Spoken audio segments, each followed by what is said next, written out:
एक बेलपत्री का भी बहुत अच्छा प्रयोग है श्रम्भेश्वर महादेव का। मदिरा पीने वालों के लिए, मांसाहार, व्यसन में, जुए में, वेश्यावृत्ति में, पर नारी में, गलत जगह पर जो डूबे रहते हैं उनके लिए पहले की कथा में उसका वर्णन किया है बेलपत्री। श्रम्भेश्वर महादेव, एक बार सब बोलेंगे, कौन से महादेव? श्रम्भेश्वर महादेव। फिर जम के बोल लो एक बार, श्रम्भेश्वर महादेव। जब हमारे घर में क्रोध बढ़ता है या कोई गलत कार्य में जाने लगता है तो श्रम्भेश्वर महादेव का हमें शरणागति लेना चाहिए, श्रम्भेश्वर महादेव का पूजन करना चालू कर देना चाहिए। कई लोग कहते हैं महाराज जी ये श्रम्भेश्वर महादेव का मंदिर कहाँ मिलेगा, हम कहाँ पूजन करने जाए? कहीं नहीं जाना, तुम्हारे घर के पास में जो शंकर जी का मंदिर है वहीं जाओ, उसी देवालय में, उसी मंदिर में जाओ, श्रम्भेश्वर महादेव के नाम से जल चढ़ाना प्रारंभ करेंगे। वो जल जो गलत संगत में पड़ा हुआ है उसका आचमन कराना प्रारंभ करेंगे, अपने आप उसकी धीरे धीरे बुद्धि सुधरना प्रारंभ हो जाएगी। ऐसा श्रम्भेश्वर महादेव का। कुछ स्थान हमारे यहाँ पर बड़े सुंदर सुंदर स्थान निश्चित किए गए हैं, जैसे कैंसर आदि के मरीज के लिए हम लोग पहले भी कहते हैं कि त्रिजुगी नारायण का जल बड़ा महत्व रखता है। जिसका शरीर या जिसको एक पत्र आया है कि किसी को मिर्गी का झटका आना चालू हो गया था। पत्र ढूंढेंगे तो समय थोड़ा लग जाएगा, जिसने लिखा है उसके स्मरण में होगा। जिसने भी लिखा होगा कि बीमारी के चलते चलते फिर मिर्गी आना चालू हो गई।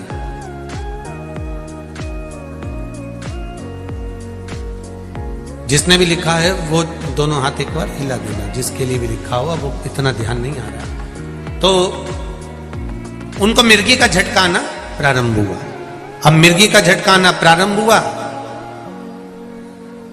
कई महीने निकल गए, मिर्गी के झटके बंद नहीं हुए। तब उन्होंने पत्र में लिखा है कि श्रम्भेश्वर महादेव का आपने जो वर्णन करा था 31 बेलपत्र वाला, गुरुजी हमने वो 31 बेलपत्र वाला प्रयोग करना प्रारंभ करा और उन्होंने पत्र में लिखा है कि मिर्गी के झटके भी बाबा की कृपा से ठीक हो गए हैं, अब कोई झटके उनको आ नहीं। श्रम्भेश्वर महादेव का जो वर्णन है, श्रम्भेश्वर महादेव का जो गुणगान है, ये कोई साधारण नहीं है।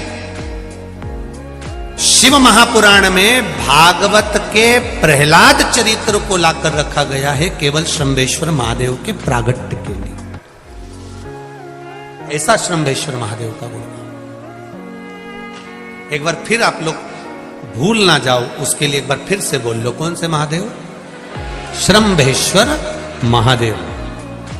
ये श्रम्भेश्वर महादेव जैसे कुंदकेश्वर महादेव, कुंदकेश्वर महादेव का क्या काम है? माता पार्वती ने विदल उत्पल को मारने के लिए जो कुंदुक फेंका था, वो कुंदुक भगवान शंकर के पांव में जाकर गिरा था, तो शिव जी का नाम कुंदकेश्वर हो गया था।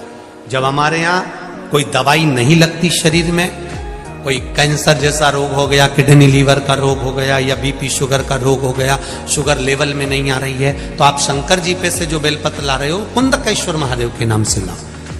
दवाई खाओ, डॉक्टर को दिखाओ, सारी जांचें कराओ, डॉक्टर के अनुसार चलो, डॉक्टर जैसा बताए वैसा करो, पर उस दवाई को भी शिव जी से कहकर कि बाबा कुंदकेश्वर महादेव का नाम लेकर उस दवाई को भी हम कुंदकेश्वर महादेव का प्रसाद समझकर पाना प्रारंभ करो, धीरे धीरे आराम लगना प्रारंभ होगा। कुंदकेश्वर महादेव रोग मुक्ति के लिए होते हैं और श्रम्भेश्वर महादेव, बोलो बोलो जरा जम के, व्यसन की समाप्ति के लिए, वेश्यावृत्ति में, पर नारी में, गलत जगह पर जो डूबे रहते हैं उनके लिए पहले की कथा में उसका वर्णन किया है बेलपत्री। श्रम्भेश्वर महादेव, एक बार सब बोलेंगे, कौन से महादेव? श्रम्भेश्वर महादेव। फिर जम के बोल लो एक बार, श्रम्भेश्वर महादेव। जब हमारे घर में क्रोध बढ़ता है या कोई गलत कार्य में जाने लगता है तो श्रम्भेश्वर महादेव का हमें शरणागति लेना चाहिए, श्रम्भेश्वर महादेव का पूजन करना चालू कर देना चाहिए। कई लोग कहते महाराज जी ये श्रम्भेश्वर महादेव का मंदिर कहाँ मिलेगा, हम कहाँ पूजन करने जाए? कहीं नहीं जाना, तुम्हारे घर के पास में जो शंकर जी का मंदिर है वहीं जाओ, उसी देवालय में, उसी मंदिर में जाओ, श्रम्भेश्वर महादेव के नाम से जल चढ़ाना प्रारंभ करेंगे। वो जल जो गलत संगत में पड़ा हुआ है उसका आचमन कराना प्रारंभ करेंगे, अपने आप उसकी धीरे धीरे बुद्धि सुधरना प्रारंभ हो जाएगी। ऐसा श्रम्भेश्वर महादेव का कुछ स्थान हमारे यहाँ पर बड़े सुंदर सुंदर स्थान निश्चित किए गए हैं। जैसे कैंसर आदि के मरीज के लिए हम लोग पहले भी कहते हैं कि त्रिजुगी नारायण का जल बड़ा महत्व रखता है। जिसका शरीर या जिसको एक पत्र आया है कि किसी को मिर्गी का झटका आना चालू हो गया था। पत्र ढूंढेंगे तो समय थोड़ा लग जाएगा, जिसने लिखा है उसके स्मरण में होगा। जिसने भी लिखा होगा कि बीमारी के चलते चलते फिर मिर्गी आना चालू हो गई।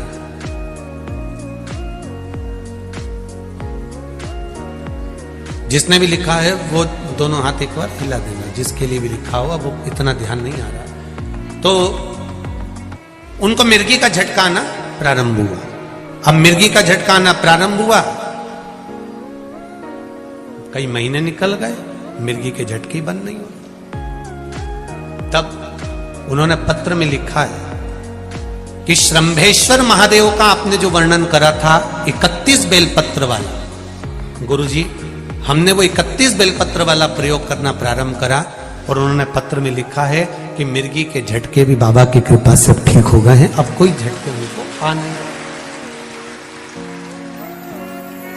श्रम्भेश्वर महादेव का जो वर्णन है, श्रम्भेश्वर महादेव का जो गुणगान है, ये कोई साधारण नहीं है। शिव महापुराण में भागवत के प्रहलाद चरित्र को लाकर रखा गया है केवल श्रम्भेश्वर महादेव के प्रागट्य के लिए। ऐसा श्रम्भेश्वर महादेव का गुणगान एक बार फिर आप लोग भूल ना जाओ, उसके लिए एक बार फिर से बोल लो। कौन से महादेव? श्रम्भेश्वर महादेव। ये श्रम्भेश्वर महादेव जैसे कुंदकेश्वर महादेव, कुंदकेश्वर महादेव का क्या काम है? माता पार्वती ने विदल उत्पल को मारने के लिए जो कुंदुक फेंका था, वो कुंदुक भगवान शंकर के पांव में जाकर गिरा था। तो शिव जी का नाम कुंद